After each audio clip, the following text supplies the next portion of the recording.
Dostlar, namaste. Mənim adım Sahib Xudaverdiyevdir. Mən Hatha yoga ustasıyam, beynəlxalq dərəcəli. Və bu günləri sizə a, yoganın bir nəfəsi haqqında izah edəcəm. Kapalabhati. Bir çox insanlar düşünür ki, Kapalabhati məhz pranayama sinifinə aiddir. Amma əslində elə deyil. Kapalabhati məhz Shatkarma sinifinə aiddir. Yəni yoga fəlsəfəsində 6 təmizlənmə prosesi var və o adlanır Shatkarma. Məhz Kapalabhati nəfəs kimi görünsə də, amma məhz təmizlənmə funksiyasını yerinə yetirir. Kapalabhati qədim sanskrit dilindən parıldayan baş tərcümə olunur.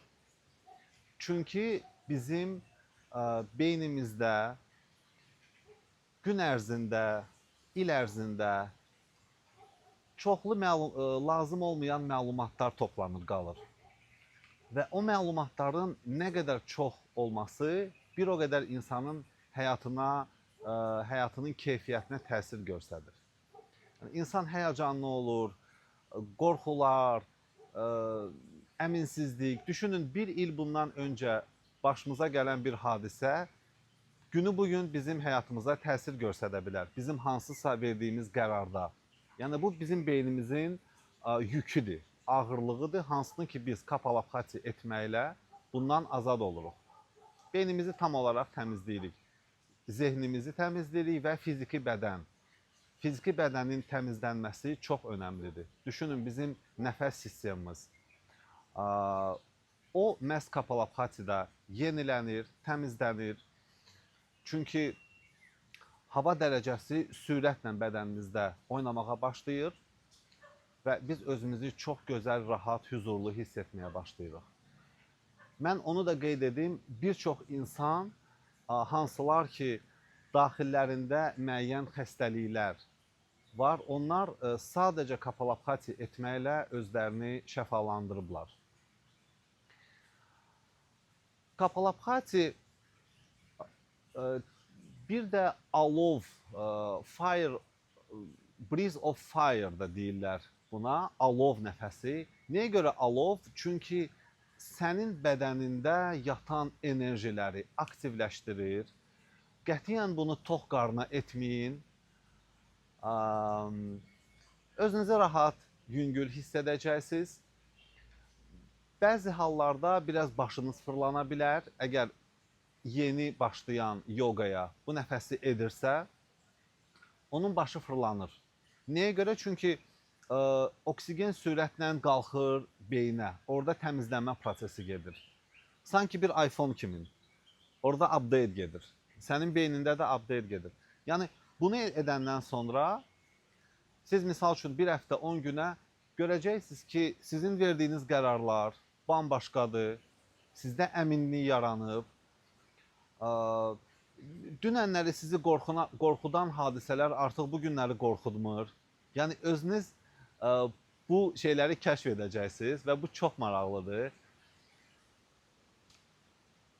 Misal üçün, günorta vaxtı biz yemək yeyəndən sonra baxırıq ki, özümüzü yuxusuz hiss edirik. Yəni, siz səhər Kapalabhati etsəz, özünüzü gün ərzində enerji dolu hiss edəcəksiniz, güclü hiss edəcəksiniz. Çünki daxilinizdə olan alovu Kapalabhati oyadır. Və sən ilk öncədən gününü yaşamağa çox aktiv olursan. İnsan gününü yaşaya-yaşaya həyatını yaşayır. Baxırsan, həftələr, aylar və sən daha çox aktivsən, daha çox enerji dolusan, öz fəaliyyətində, işində uğurların 1-ə 1000 artmağa başlayır. Bu günləri biz bunu anlamalıyıq. Kapalabhati. Gəlin sizə izah edim, onu biz necə edirik. Otururuq bardaşa. Bu nəfəsi hətta siz stulda da oturaraq edə bilərsiniz. Əsas odur ki, sizin qamətiniz düz olsun, onurğa sütunu. Düz olmalıdır ki, çünki orada enerjiləri biz aktivləşdiririk və onlar qalxır. Qamətimiz düzdür, çiyinləri ötürürük arxaya. İlk öncədən bir neçə dəfə dərindən nəfəsi al, nəfəsi ver. Sanki bədənimizi hazırlayırıq nəfəsə. Eyni zamanda da Kapalabhati fiziki hərəkət sayılır.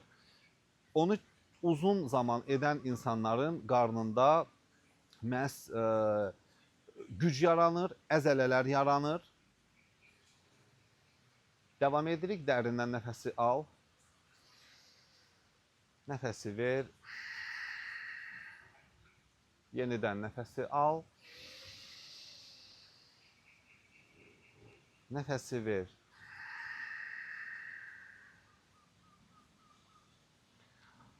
Qarın boşluğunu biz sürətlə içəri çəkməyə başlayırıq, nəfəsi bədənimizdən çıxardaraq. Yalnız və yalnız burunla hərəkət edirik. Dərindən nəfəsi al və nəfəsi sürətlə bədənindən çıxart burun nahiyəsi ilə.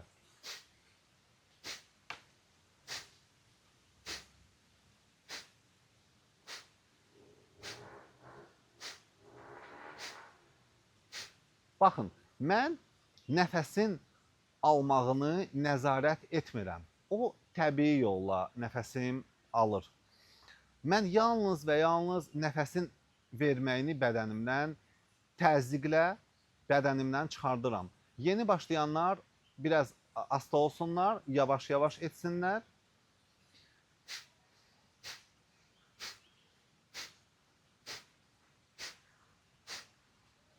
Əslində çətin bir şey yoxdur, çox yüngül bir texnikadır. Sadəcə biz bunu çox gözəl qavramalıyıq. Birinci dəfədən çox güman ki, sizdə alınmayacaq. Amma davamlı olaraq baxacaqsınız ki, çox gözəl artıq nəfəsinizə siz hakim olursunuz və o gözəl hissləri, o nirvana hisslərini hiss etməyə başlayırsınız. Biraz baş fırlanır, çünki sürətlə oksigen beyinə qalxır. Bu çox gözəl hissdir, orada təmizlənmə baş verir. Yəni, sizə eyni zamanda huzur da gəlir, harmoniya da gəlir, zen da gəlir. Yəni, bu həqiqətən yoganın mən deyərdim ki, ən öndə gedən texnikalarından biridir. Yenidən qaydaq nəfəsimizə. Biz Kapalabhatini edirik. Yeni başlayanlar edə bilər 20 dəfə, yəni 20 nəfəs, sonra yüngül bir pauza verirsiniz, yenidən başlayırsınız və elə 3 dəfə siz etmiş olursunuz. Əlimizi qarnımızın üzərinə qoya bilərik. Əsaslıqla bu yeni başlayanlar üçün aiddir. Sol qolumuzu mudrada qoya bilərik və əlimizi qarın boşluğuna qoyarkən biz nəfəsi nəzarət edə bilirik. Nəfəsi ver. Fikir verin, mən nəfəsi təzyiqlə verirəm, qarnım gedir arxaya. Yəni, bax, bu effekt sizdə yaranmalıdır. Nəfəsi almağı nəzarət etmirəm, nəfəs özü alınır, yalnız nəfəsi təzyiqlə bədənimdən çıxardıram. Nəfəsi ver.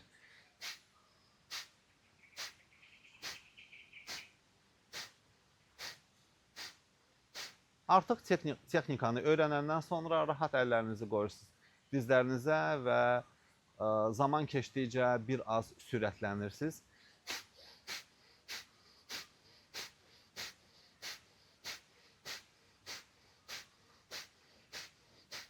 Əla. Dostlar, həqiqətən Kapalabhati bizim bədənimizdə möcüzə yaradır. Təkrar etmək istəməzdim, amma bizim zehnimizi, o yorğunluğu, yəni enerji qalxır. Mən 5-7 nəfəs etməklə artıq özümü gümrah hiss etməyə başladım. Sanki gözlər açılır, enerjilər aktivləşir. Okey, gününüz gözəl keçsin. Ümid edirəm ki, faydalı oldu. Aydın sizə izah edə bildim Kapalabhatinin sirlərini. Əlbəttə ki, bu haqda oxuyun, məlumatlanın, çünki Kapalabhati bir dünyadır. Gününüz gözəl keçsin, namaste. Əgər videonu bəyəndinizsə, like qoyun.